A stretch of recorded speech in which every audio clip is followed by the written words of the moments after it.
ಆಕಾಶವಾಣಿ ಪ್ರದೇಶ ಸಮಾಚಾರ ಓದುತ್ತಿರುವವರು ಸಿದ್ದೇಗೌಡ ಶಾಂತರಾಜು. ಮುಖ್ಯಾಂಶಗಳು. ರಾಜ್ಯದಲ್ಲೂ ಕೆಮ್ಮು ನಿರೋಧಕ ಔಷಧ ಕೋಲ್ಡ್ ರಿಫ್ ನಿಷೇಧ, ಸಚಿವ ದಿನೇಶ್ ಗುಂಡೂರಾವ್. ಆರ್ಎಸ್ಎಸ್ ಚಟುವಟಿಕೆ ನಿಷೇಧ ವಿಚಾರ ಬಿಜೆಪಿ ನಾಯಕರಿಂದ ಆಕ್ಷೇಪ. ರಾಜ್ಯದಲ್ಲಿ ಆಡಳಿತ ವ್ಯವಸ್ಥೆ ಸಂಪೂರ್ಣ ಕುಸಿದಿದೆ, ಕೇಂದ್ರ ಸಚಿವ ಪ್ರಹ್ಲಾದ್ ಜೋಶಿ. ಹಾಸನಾಂಬೆ ದರ್ಶನಕ್ಕೆ ಹರಿದು ಬಂದ ಭಕ್ತರ ದಂಡು, ಇದೇ 19ರಿಂದ ಚಿಕ್ಕಮಗಳೂರಿನ ದೇವಿರಮ್ಮ ದೀಪೋತ್ಸವ. ದೇಶಾದ್ಯಂತ ಮಕ್ಕಳ ಸಾವಿಗೆ ಕಾರಣವಾಗಿದೆ ಎನ್ನಲಾದ ಕೆಮ್ಮು ನಿರೋಧಕ ಔಷಧ ಕೋಲ್ಡ್ ರಿಫ್ ಅನ್ನು ರಾಜ್ಯದಲ್ಲೂ ನಿಷೇಧಿಸಲಾಗಿದೆ ಎಂದು ಆರೋಗ್ಯ ಮತ್ತು ಕುಟುಂಬ ಕಲ್ಯಾಣ ಸಚಿವ ದಿನೇಶ್ ಗುಂಡೂರಾವ್ ತಿಳಿಸಿದ್ದಾರೆ. ಬೆಂಗಳೂರಿನಲ್ಲಿ ಸುದ್ದಿಗಾರರೊಂದಿಗೆ ಮಾತನಾಡಿರುವ ಅವರು, ಈಗಾಗಲೇ ರಾಜ್ಯದಲ್ಲಿ ಉತ್ಪಾದನೆಗೊಂಡು ಮಾರಾಟವಾಗುತ್ತಿರುವ ಕೆಮ್ಮಿನ ಔಷಧಗಳ 390 ಮಾದರಿಗಳನ್ನು ಪರೀಕ್ಷೆಗೆ ಒಳಪಡಿಸಲಾಗಿದೆ. ಯಾವುದೇ ವರದಿಯಲ್ಲೂ ಋಣಾತ್ಮಕ ಅಂಶಗಳು ಪತ್ತೆಯಾಗಿಲ್ಲ. ಆದರೂ ಸಹ ಔಷಧ ಉತ್ಪಾದಕರಿಗೆ ನಿಗದಿಪಡಿಸಲಾಗಿರುವ ಮಾನದಂಡಗಳನ್ನು ಪುನರ್ ಪರಿಶೀಲಿಸಲು ಸರ್ಕಾರ ನಿರ್ಧರಿಸಿದೆ. ಔಷಧ ಉತ್ಪಾದನಾ ಸಂದರ್ಭದಲ್ಲಿ ಅತಿ ಎಚ್ಚರಿಕೆ ಅಗತ್ಯವಾಗಿದ್ದು, ನಿಯಮಾವಳಿಗಳ ಪ್ರಕಾರವೇ ಔಷಧಗಳನ್ನು ತಯಾರಿಸಬೇಕಾಗುತ್ತದೆ. ಹಾಗಾಗಿಯೇ ಔಷಧ ನಿಯಂತ್ರಕರ ಮೂಲಕವೇ ತಪಾಸಣೆ ತೀವ್ರಗೊಳಿಸಲಾಗಿದೆ ಎಂದು ಸ್ಪಷ್ಟಪಡಿಸಿದ್ದಾರೆ. ಸರ್ಕಾರಿ ಜಾಗದಲ್ಲಿ ಆರ್ಎಸ್ಎಸ್ ಚಟುವಟಿಕೆ ನಿಷೇಧಿಸುವಂತೆ ಗ್ರಾಮೀಣಾಭಿವೃದ್ಧಿ ಸಚಿವ ಪ್ರಿಯಾಂಕ್ ಖರ್ಗೆ ಮುಖ್ಯಮಂತ್ರಿ ಸಿದ್ದರಾಮಯ್ಯ ಅವರಿಗೆ ಪತ್ರ ಬರೆದಿದ್ದಾರೆ. ಮುಜರಾಯಿ ಇಲಾಖೆ, ದೇವಾಲಯಗಳು, ಪುರಾತತ್ವ ಇಲಾಖೆಯ ಸ್ಥಳಗಳು ಸೇರಿದಂತೆ ಯಾವುದೇ ಸರ್ಕಾರಿ ಸ್ಥಳಗಳಲ್ಲಿ ಆರ್ಎಸ್ಎಸ್ ಸಂಘಟನೆಯ ಶಾಖೆ, ಬೈಠಕ್ ಹೆಸರಲ್ಲಿ ನಡೆಸುವ ಎಲ್ಲಾ ಬಗೆಯ ಚಟುವಟಿಕೆಗಳಿಗೆ ನಿಷೇಧ ಹೇರಬೇಕು ಎಂದು ಕೋರಿದ್ದಾರೆ. ಪತ್ರವನ್ನು ಪರಿಗಣಿಸಿರುವ ಮುಖ್ಯಮಂತ್ರಿ ಸಿದ್ದರಾಮಯ್ಯ ಸರ್ಕಾರದ ಮುಖ್ಯ ಕಾರ್ಯದರ್ಶಿಗೆ ಪ್ರಸ್ತಾವನೆ ಸಲ್ಲಿಸಿದ್ದಾರೆ. ಆರ್ಎಸ್ಎಸ್ ಚಟುವಟಿಕೆ ನಿಷೇಧಿಸುವಂತೆ ಸಚಿವ ಪ್ರಿಯಾಂಕ್ ಖರ್ಗೆ ಮುಖ್ಯಮಂತ್ರಿ ಸಿದ್ದರಾಮಯ್ಯ ಅವರಿಗೆ ಪತ್ರ ಬರೆದಿರುವುದನ್ನು ಬಿಜೆಪಿ ಖಂಡಿಸಿದೆ. ಸಾಮಾಜಿಕ ಜಾಲತಾಣದಲ್ಲಿ ಪೋಸ್ಟ್ ಮಾಡಿರುವ ಕೇಂದ್ರ ಸಚಿವೆ ಶೋಭಾ ಕರಂದ್ಲಾಜೆ, ಆರ್ಎಸ್ಎಸ್ ಭಾರತಕ್ಕೆ ಸೇವೆ ಸಲ್ಲಿಸಲು ಅನುಮತಿ ಅಗತ್ಯವಿಲ್ಲ ಎಂದು ತಿಳಿಸಿದ್ದಾರೆ. ರಾಜ್ಯದ ಅಭಿವೃದ್ಧಿಯಲ್ಲಿ ಸಂಪೂರ್ಣ ಎಡವಿ ಬಿದ್ದಿರುವ ರಾಜ್ಯ ಸರ್ಕಾರ ಮುಖ್ಯಮಂತ್ರಿ ಗಾದಿಯ ವಿಷಯದಲ್ಲಿ ಆಂತರಿಕ ಕಲಹದ ವಿಷಯವನ್ನು ದಿಕ್ಕು ತಪ್ಪಿಸಲು ಆರ್ಎಸ್ಎಸ್ ಹೆಸರನ್ನು ಬಳಸಿ ವಿಷಯಾಂತರ ಮಾಡಲು ಹೊರಟಿದೆ ಎಂದು ಬಿಜೆಪಿ ರಾಜ್ಯಾಧ್ಯಕ್ಷ ಬಿವೈ ವಿಜಯೇಂದ್ರ ಆರೋಪಿಸಿದ್ದಾರೆ. ಆರ್ಎಸ್ಎಸ್ ಶಿಸ್ತು, ಸಂಯಮ, ಶಾಂತಿಯ ಎಲ್ಲೆಯನ್ನು ಎಂದೂ ಮೀರಿದ ಉದಾಹರಣೆಗಳಿಲ್ಲ ಎಂದು ಹೇಳಿದೆ. ಪರಿಷತ್ ಸದಸ್ಯ ಸಿಟಿ ರವಿ ಯಾವ ಕಾರಣಕ್ಕೆ ರಾಷ್ಟ್ರೀಯ ಸ್ವಯಂ ಸೇವಕ ಸಂಘವನ್ನು ನಿಷೇಧಿಸಬೇಕು ಎಂದು ಸಾಮಾಜಿಕ ಜಾಲತಾಣದಲ್ಲಿ ಪ್ರಶ್ನಿಸಿದ್ದಾರೆ.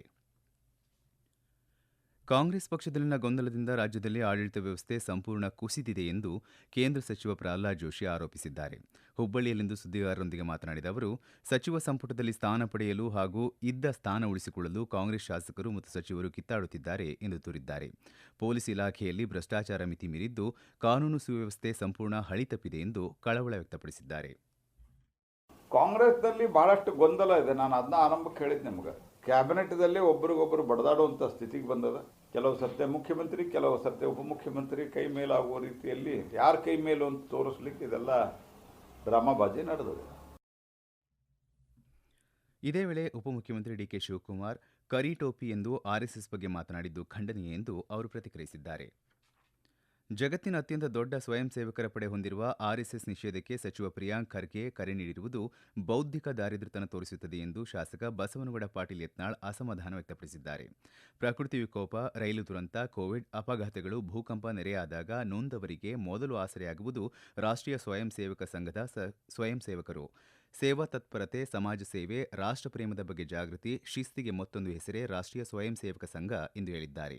ಕೂಡಲೇ ಎಸ್ಡಿಪಿಐನಂತಹ ದೇಶ ವಿರೋಧಿ ಸಂಘಟನೆಗಳನ್ನು ನಿಷೇಧ ಮಾಡುವಂತೆ ಆಗ್ರಹಿಸಿದ್ದಾರೆ. ಅತ್ಯಂತ ಹಿಂದುಳಿದ ಜಿಲ್ಲೆ ಎಂದು ಕರೆಸಿಕೊಳ್ಳುವ ಹಾಗೂ ಅವರೇ ಪ್ರತಿನಿಧಿಸುವ ಕಲಬುರಗಿಯನ್ನು ಮಾದರಿ ಜಿಲ್ಲೆಯನ್ನಾಗಿ ಮಾಡಲಿ ಎಂದು ಪ್ರಿಯಾಂಕ್ ಖರ್ಗೆಗೆ ತಿರುಗೇಟು ನೀಡಿದ್ದಾರೆ. ಬೆಂಗಳೂರಿನ ಮತ್ತಿಕೆರೆಯಲ್ಲಿರುವ ಜಯಪ್ರಕಾಶ್ ನಾರಾಯಣ್ ಉದ್ಯಾನವನಕ್ಕೆ ಉಪಮುಖ್ಯಮಂತ್ರಿ ಡಿಕೆ ಶಿವಕುಮಾರ್ ಇಂದು ಭೇಟಿ ನೀಡಿ ವಾಯುವಿಹಾರ ಮಾಡುತ್ತಿದ್ದ ನಾಗರಿಕರೊಂದಿಗೆ ಸಂವಾದ ನಡೆಸಿ ಜನರ ಅಹವಾಲುಗಳನ್ನು ಆಲಿಸಿದರು. ಬಳಿಕ ಸುದ್ದಿಗಾರರೊಂದಿಗೆ ಮಾತನಾಡಿದ ಅವರು, ಬೆಂಗಳೂರು ಯೋಜನಾಬದ್ಧ ನಗರವಲ್ಲ, ಅದನ್ನು ಸಂಪೂರ್ಣ ಅಭಿವೃದ್ಧಿಗೊಳಿಸಲು ಪ್ರತಿಯೊಬ್ಬ ನಾಗರಿಕರ ಸಹಕಾರ ಅಗತ್ಯ ಎಂದು ತಿಳಿಸಿದ್ದಾರೆ. ರಾಜಕಾರಣದ ಹೊರತಾಗಿ ಬೆಂಗಳೂರನ್ನು ಅಭಿವೃದ್ಧಿಪಡಿಸುವ ಜವಾಬ್ದಾರಿ ಎಲ್ಲರ ಮೇಲೂ ಇದೆ. ಹಾಗಾಗಿ ತಾವು ನಾಗರಿಕರೊಂದಿಗೆ ನೇರವಾಗಿ ಮಾತುಕತೆ ನಡೆಸಿ ಅವರ ಸಮಸ್ಯೆಗಳೇನು ಎಂಬುದನ್ನು ಅರಿತುಕೊಳ್ಳುವ ಸಲುವಾಗಿ ಪ್ರತಿದಿನ ಉದ್ಯಾನವನಗಳಿಗೆ ಭೇಟಿ ನೀಡುತ್ತಿರುವುದಾಗಿ ತಿಳಿಸಿದ್ದಾರೆ. ಬೆಂಗಳೂರನ್ನು ಸಂಪೂರ್ಣ ಅಭಿವೃದ್ಧಿ ಮಾಡುವ ದೃಷ್ಟಿಯಿಂದ ಗ್ರೇಟರ್ ಬೆಂಗಳೂರು ಪ್ರಾಧಿಕಾರ ರಚನೆ ಮಾಡಲಾಗಿದೆ ಎಂದು ಅವರು ಸಮರ್ಥಿಸಿಕೊಂಡಿದ್ದಾರೆ. ಈಗ ವಾಣಿಜ್ಯ ಪ್ರಕಟಣೆ, ನಂತರ ಪ್ರದೇಶ ಸಮಾಚಾರ ಮುಂದುವರಿಯುವುದು. ನಮ್ಮ ಮನೆಗಳಿಂದ ಪ್ರತಿನಿತ್ಯ ತ್ಯಾಜ್ಯ ಸಂಗ್ರಹಣೆ ಮಾಡುವ ಪೌರ ಕಾರ್ಮಿಕರಿಗೂ ನಮ್ಮಂತೆಯೇ ಕುಟುಂಬವಿದೆ, ವೈಯಕ್ತಿಕ ಬದುಕಿದೆ. ನೀವು ನೀಡೋ ಮಿಶ್ರ ತ್ಯಾಜ್ಯದಿಂದ ಪೌರ ಕಾರ್ಮಿಕರು ಅಪಾಯಕ್ಕೊಳಗಾಗುವ ಸಾಧ್ಯತೆಗಳಿವೆ. ಆದ್ದರಿಂದ ತ್ಯಾಜ್ಯವನ್ನ ಹಸಿ ತ್ಯಾಜ್ಯ, ಒಣ ತ್ಯಾಜ್ಯ, ಅಪಾಯಕಾರಿ ತ್ಯಾಜ್ಯವೆಂದು ವಿಂಗಡಿಸಿ ನೀಡೋದ್ರಿಂದ ನಗರದ ಸ್ವಚ್ಛತೆಗಾಗಿ ದುಡಿಯುವಂತಹ ಪೌರ ಕಾರ್ಮಿಕರ ಸುರಕ್ಷತೆಯ ಜೊತೆಗೆ ಪರಿಸರ ಸಂರಕ್ಷಣೆಯಲ್ಲಿ ಕೂಡ ನಾವು ಕೈಜೋಡಿಸಬಹುದು. ಪ್ರಕಟಣೆ ರಾಜ್ಯ ಅಭಿಯಾನ ನಿರ್ದೇಶನಾಲಯ, ಸ್ವಚ್ಛ ಭಾರತ್ ಮಿಷನ್, ನಗರ ಯೋಜನೆ, ಕರ್ನಾಟಕ ಸರ್ಕಾರ.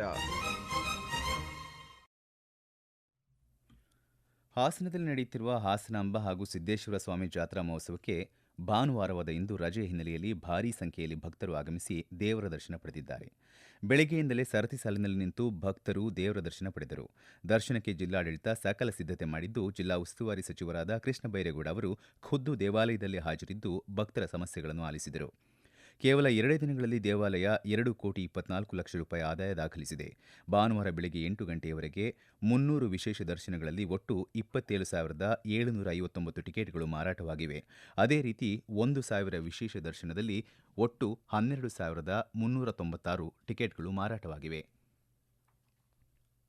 ಚಿಕ್ಕಮಗಳೂರು ಜಿಲ್ಲೆಯಲ್ಲಿ ಪ್ರತಿ ವರ್ಷ ದೀಪಾವಳಿ ಹಬ್ಬದಲ್ಲಿ ಆಚರಿಸಲಾಗುವ ಬಿಂಡಿಗ ಗ್ರಾಮದ ದೇವಿರಮ್ಮ ದೀಪೋತ್ಸವ ಕಾರ್ಯಕ್ರಮವು ಇದೇ 19ರಿಂದ 23ರವರೆಗೆ ನಡೆಯಲಿದೆ ಎಂದು ದೇವಾಲಯದ ಆಡಳಿತ ಮಂಡಳಿ ತಿಳಿಸಿದೆ. ದೀಪಾವಳಿ ಸಂದರ್ಭದಲ್ಲಿ ಬಿಂಡಿಗ ಗ್ರಾಮದಲ್ಲಿರುವ ದೇವಿರಮ್ಮ ದೇವಾಲಯದಲ್ಲಿ ವಿಶೇಷ ಪೂಜೆ ಹಾಗೂ ಕಾರ್ಯಕ್ರಮ ಏರ್ಪಡಿಸಲಾಗಿದೆ. ದೇವಿರಮ್ಮ ಬೆಟ್ಟದ ಮೇಲಿರುವ ಗುಡಿಯಲ್ಲಿ ಪೂಜೆ ಹಾಗೂ ದೇವಿಯ ದರ್ಶನ ನಡೆಯಲಿದೆ. ಈ ವರ್ಷ ರಾತ್ರಿ ಬೆಟ್ಟ ಹತ್ತುವುದನ್ನು ನಿಷೇಧಿಸಲಾಗಿದೆ. ಇದೇ 19 ಹಾಗೂ 20 2 ದಿನಗಳ ಕಾಲ ಹಗಲು ಮಾತ್ರ ಬೆಟ್ಟ ಹತ್ತಲು ಭಕ್ತರಿಗೆ ಅವಕಾಶ ಕಲ್ಪಿಸಲಾಗಿದೆ. ಈ 2 ದಿನ ಕೂಡ ಬೆಟ್ಟದ ಮೇಲೆ ದೇವರ ದರ್ಶನಕ್ಕೆ ಅವಕಾಶವಿರಲಿದೆ. ಬೆಂಗಳೂರಿನ ಇಬ್ಲೂರು ಜಂಕ್ಷನ್ನಲ್ಲಿ ವಾಕಲೂರು ಯೋಜನೆಯ ಭಾಗವಾಗಿ ಪಾದಚಾರಿ ಮಾರ್ಗಗಳ ಸುಧಾರಣಾ ಕಾರ್ಯಗಳ ಪ್ರಗತಿಯನ್ನು ಜಿಬಿಎ ಮುಖ್ಯ ಆಯುಕ್ತ ಮಹೇಶ್ವರ ರಾವ್ ಇಂದು ಪರಿಶೀಲಿಸಿದರು. ಇಬ್ಲೂರು ಜಂಕ್ಷನ್ ಮೇಲ್ಸೇತುವೆ ಸೌಂದರ್ಯೀಕರಣ ಕಾರ್ಯದಲ್ಲಿ 100ಕ್ಕೂ ಹೆಚ್ಚು ಸ್ವಯಂ ಸೇವಕರು ಪಾಲ್ಗೊಂಡಿದ್ದು, ಅವರಲ್ಲಿ 13 ವರ್ಷದ 3 ಮಕ್ಕಳು ಸ್ವಯಂ ಪ್ರೇರಿತವಾಗಿ ಭಾಗವಹಿಸಿದ್ದರು. ಮುಖ್ಯ ಆಯುಕ್ತರು ಈ ಮಕ್ಕಳ ಉತ್ಸಾಹಕ್ಕೆ ಪ್ರಶಂಸೆ ವ್ಯಕ್ತಪಡಿಸಿದರು. ಪಾದಚಾರಿ ಮಾರ್ಗದಲ್ಲಿನ ಟ್ರಾನ್ಸ್ಫಾರ್ಮರ್ಗಳನ್ನು ಸ್ಥಳಾಂತರಿಸಲು ಹಾಗೂ ರಸ್ತೆಯಲ್ಲಿ ಹೈರೈಸ್ ಜೀಬ್ರಾ ಕ್ರಾಸಿಂಗ್ ಅಳವಡಿಸಲು ಸೂಚನೆ ನೀಡಿದರು. ಇಬ್ಲೂರು ಜಂಕ್ಷನ್ನ ಖಾಲಿ ಜಾಗದಲ್ಲಿ ರಾಜಕಾಲುವೆ ನಿರ್ಮಿಸಿ ಪ್ರದೇಶ ಜಲಾವೃತವಾಗದಂತೆ ಕ್ರಮ ಕೈಗೊಳ್ಳಲು ನಿರ್ದೇಶನ ನೀಡಿದರು. ಕನ್ನಡ ನಾಡಿನ ಭಾಷೆ, ನೆಲ, ಜಲ ಸೇರಿದಂತೆ ಕನ್ನಡತ್ವದ ಸಾಂಸ್ಕೃತಿಕ ಹಿತಾಸಕ್ತಿ ಕಾಪಾಡಲು ಕರ್ನಾಟಕ ರಕ್ಷಣಾ ವೇದಿಕೆ ತನ್ನ ಕಾರ್ಯಕರ್ತರಿಗೆ ರಾಜ್ಯ ಮಟ್ಟದ ದೀಕ್ಷಾ ಬೃಹತ್ ಅಭಿಯಾನ ಆಯೋಜಿಸಿದೆ. ಗಡಿ ಜಿಲ್ಲೆ ಬೆಳಗಾವಿಯಲ್ಲಿ ರಕ್ಷಣಾ ವೇದಿಕೆಯ ರಾಜ್ಯಾಧ್ಯಕ್ಷ ನಾರಾಯಣಗೌಡ ಕಾರ್ಯಕ್ರಮಕ್ಕೆ ಚಾಲನೆ ನೀಡಿದರು. ಬಳಿಕ ಸುದ್ದಿಗಾರರೊಂದಿಗೆ ಮಾತನಾಡಿದ ನಾರಾಯಣಗೌಡ, ನಾಡಿಗೆ ಎದುರಾಗುವ ಯಾವುದೇ ಸಮಸ್ಯೆ, ಸಂದರ್ಭ, ತೊಂದರೆಗಳು ಎದುರಾದರೆ ರಕ್ಷಣಾ ವೇದಿಕೆ ಹೋರಾಟ ನಡೆಸಲು ಸದಾ ಸಿದ್ಧವಿದೆ. ಬೆಳಗಾವಿಯಿಂದ ಆರಂಭವಾದ ಈ ದೀಕ್ಷಾ ಕಾರ್ಯಕ್ರಮ ರಾಜ್ಯದ ಎಲ್ಲ ಜಿಲ್ಲೆಗಳಲ್ಲಿ ಸಂಚರಿಸುವ ಮೂಲಕ ಕಾರ್ಯಕರ್ತರಿಗೆ ದೀಕ್ಷೆ ನೀಡಲಿದೆ ಎಂದು ತಿಳಿಸಿದ್ದಾರೆ. ಸಹಕಾರ ಸಂಘಗಳು ಕಾಲಕ್ಕೆ ಅನುಗುಣವಾಗಿ ಆಧುನಿಕ ತಾಂತ್ರಿಕತೆಗಳನ್ನು ಅಳವಡಿಸಿಕೊಂಡಾಗ ಆಡಳಿತದಲ್ಲಿ ಪಾರದರ್ಶಕತೆ ಕಾಪಾಡಲು ಸಾಧ್ಯ ಎಂದು ದಾವಣಗೆರೆ ಜಿಲ್ಲಾ ಸಹಕಾರ ಸಂಘದ ಅಧ್ಯಕ್ಷ ಸಿರಿಗೆರೆ ರಾಜಣ್ಣ ಹೇಳಿದ್ದಾರೆ. ರಾಜ್ಯ ಮಟ್ಟದ ವಿಶೇಷ ಕಾರ್ಯದಕ್ಷತೆ ಶಿಬಿರ ಉದ್ಘಾಟಿಸಿ ಮಾತನಾಡಿದ ಅವರು, ಹಣಕಾಸಿನ ಮೇಲಿನ ಅತಿಯಾದ ಅವಲಂಬನೆಯಿಂದ ಸಹಕಾರ ಸಂಘಗಳು ಹೊರಬರಬೇಕು ಎಂದು ಹೇಳಿದ್ದಾರೆ. ರಾಜಕೀಯ ಹಸ್ತಕ್ಷೇಪದಿಂದ ಮುಕ್ತಗೊಂಡಾಗ ಮಾತ್ರ ದೇಶ ಪ್ರಬಲ ಆರ್ಥಿಕ ಶಕ್ತಿಯಾಗಿ ಬೆಳೆಯಲು ಸಾಧ್ಯ ಎಂದು ಅಭಿಪ್ರಾಯಪಟ್ಟಿದ್ದಾರೆ.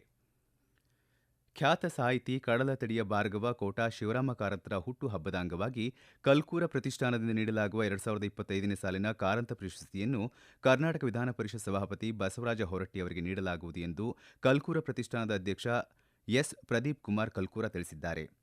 ಮಂಗಳೂರಿನಲ್ಲಿಂದು ಸುದ್ದಿಗಾರರೊಂದಿಗೆ ಮಾತನಾಡಿದ ಅವರು, ಇದೇ 14 ಮಂಗಳೂರಿನ ಶಾರದಾ ವಿದ್ಯಾಲಯದ ಸಭಾಂಗಣದಲ್ಲಿ ಕಾರ್ಯಕ್ರಮ ಆಯೋಜಿಸಲಾಗಿದೆ. ಹಂಪಿ ವಿಶ್ವವಿದ್ಯಾನಿಲಯದ ವಿಶ್ರಾಂತ ಉಪಕುಲಪತಿ ಪ್ರೊಫೆಸರ್ ಬಿಎ ವಿವೇಕ್ ರೈ, ಮಂಗಳೂರು ವಿಶ್ವವಿದ್ಯಾಲಯದ ಕುಲಪತಿ ಪ್ರೊಫೆಸರ್ ಪಿಎಲ್ ಧರ್ಮ, ಶಾಸಕ ಡಿ ವೇದವ್ಯಾಸ ಕಾಮತ್ ಮತ್ತಿತರ ಗಣ್ಯರು ಕಾರ್ಯಕ್ರಮದಲ್ಲಿ ಪಾಲ್ಗೊಳ್ಳುವರು ಎಂದು ಮಾಹಿತಿ ನೀಡಿದರು. ಕೊನೆಯಲ್ಲಿ ಮತ್ತೊಮ್ಮೆ ಮುಖ್ಯಾಂಶಗಳು.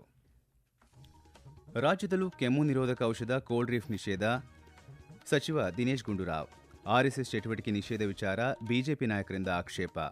ರಾಜ್ಯದಲ್ಲಿ ಆಡಳಿತ ವ್ಯವಸ್ಥೆ ಸಂಪೂರ್ಣ ಕುಸಿದಿದೆ, ಕೇಂದ್ರ ಸಚಿವ ಪ್ರಹ್ಲಾದ್ ಜೋಶಿ. ಹಾಸನಾಂಬೆ ದರ್ಶನಕ್ಕೆ ಹರಿದು ಬಂದ ಭಕ್ತರ ದಂಡು, ಇದೇ 19ರಿಂದ ಚಿಕ್ಕಮಗಳೂರಿನ ದೇವಿರಮ್ಮ ದೀಪೋತ್ಸವ. ಇಲ್ಲಿಗೆ ಪ್ರದೇಶ ಸಮಾಚಾರ ಮುಕ್ತಾಯವಾಯಿತು. ನಮ್ಮ ಮುಂದಿನ ವಾರ್ತಾ ಪ್ರಸಾರ ಸಂಜೆ 7:35 ನಿಮಿಷಕ್ಕೆ.